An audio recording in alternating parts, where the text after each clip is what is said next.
ان کو لے کر اسی میں ہندوستان قبرستان میں جہاں عامر سلیم رہا کرتے تھے اور جہاں بچوں کو درس دیتے ہوئے پڑھاتے تھے.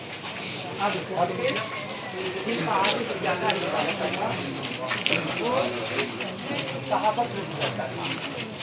آج علم و ادب سے جڑے ہوئے لوگ, دلی کے سیاسی سماجی صحافت سے جڑے ہوئے لوگ اور تمام یہاں شہر کے لوگ عامر سلیم کے ساتھ میں شامل ہو گئے. اور کتنا مشکل ہم لوگوں کے لیے بھی خاص طور سے اس خبر کو بتانا کہ وہ آج ہمارے بیچ میں نہیں ہے. عامر صاحب ایک ایسے صحافی تھے جو چیزوں کی تحقیق کیا کرتے تھے, اور میں نے ان کے ساتھ ایران کا سفر کیا, اور ایران کے سفر میں نے ان کی جو خاص صفت ان کے اندر دیکھی کہ ان کے ذہن میں جو معمولی سا بھی چھوٹا سا بھی سوال ہے, جو ہمارے لیے چھوٹا سا سوال ہو, اس کو بھی وہ کرتے تھے. یہ نہیں شرمندگی یا آر محسوس نہیں کرتے تھے کہ لوگ کیا کہیں گے. ان کے ذہن میں جو سوال آیا اس کو پوچھ لیا.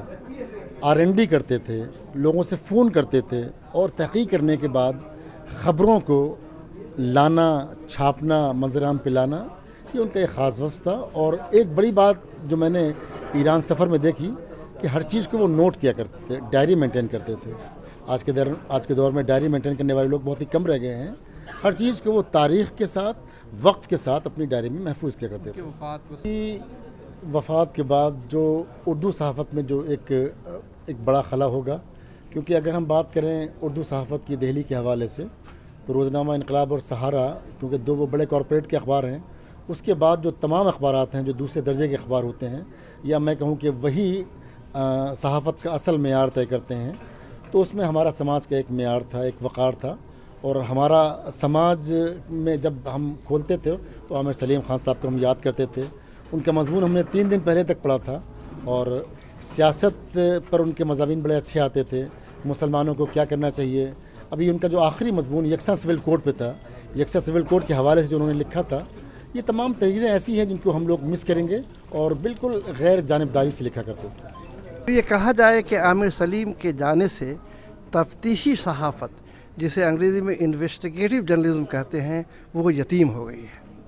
اور اردو صحافت میں تفتیشی صحافت یا انویسٹیگیٹو جرنلزم یا اسکوپنگ نہیں پایا جاتا تھا, لیکن عامر سلیم صاحب اس میں یونیک تھے, اس میں نرالے تھے. انہوں نے انگریزی پیمانے پر, انگریزی اخبارات کے پیمانے پر اردو میں جرنلزم کیا ہے, اور وہ اس کے لیے ہمیشہ بے چین رہتے تھے. تبھی ان کو میں کہہ سکتا ہوں کہ وہ آبجیکٹو جرنلسٹ تھے, کنسٹرکٹیو جرنلسٹ تھے, جنہوں نے سماج کو نئی راہ دکھانے کی کوشش کی, اور اس میں وہ کامیاب ہیں. اللہ تعالیٰ انہیں جنت الفردوس میں جگہ دے. عامر سلیم مرحوم جو ہیں وہ تعریفی اور توصیفی صحافت کے حامی نہیں تھے. وہ کمپرومائزنگ جرنلزم بھی نہیں کرتے تھے. یہی وجہ ہے کہ انہیں جہاں بھی بلایا گیا, ملک کے اندر اور ملک کے باہر, ترکی گئے ہوں, امریکہ گئے ہوں, وہاں انہوں نے وہاں کی وہ تصویریں پیش کی عام صحافیوں سے ہٹ کر, جو ہمیشہ یاد رکھی جائے گی.